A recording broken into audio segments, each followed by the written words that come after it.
اللہ بہتر جانتا ہے تمہارے کون سے آنسو کس وقت اور کس دکھ میں نکلے، وہ تمہیں تم سے بہت بہتر جانتا ہے۔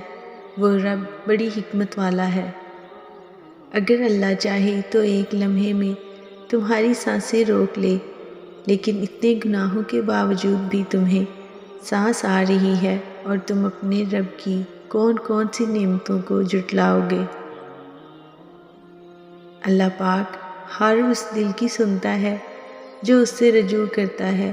بجھے دلوں کی دنیا وہ اپنے کرم سے جگاتا ہے، اس کی تدبیریں کسی حکمت سے خالی نہیں۔ توکل وہ راستہ ہے جس کے ذریعے آگ ٹھنڈی کر دی جاتی ہے، جو ایڑیوں سے زمزم نکلوا دیتا ہے، جو دریا میں راستہ بنوا لیتا ہے، جو یوسف علیہ السلام کو یعقوب علیہ السلام سے ملوا دیتا ہے، جو شدید طوفان میں کشتی نوح علیہ السلام پار لگا دیتا ہے۔ تو پھر کیا تم اپنے رب پر توکل نہیں کرو گے جو ناممکن کو ممکن کرنے کی قدرت رکھتا ہے؟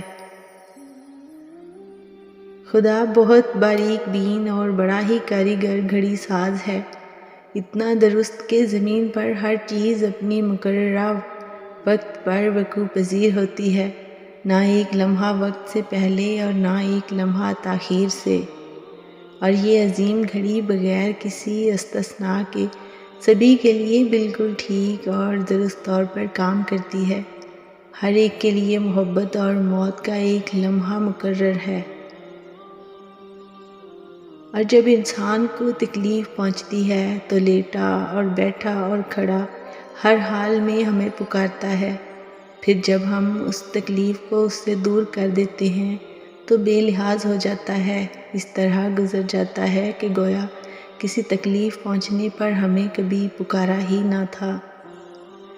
دعا صرف کسی چیز کے ملنے کو نہیں کہتے، ایسا بھی ہوتا ہے کہ بعض اوقات ہماری دعا ہمیں بڑی تکلیف سے بچا لیتی ہے۔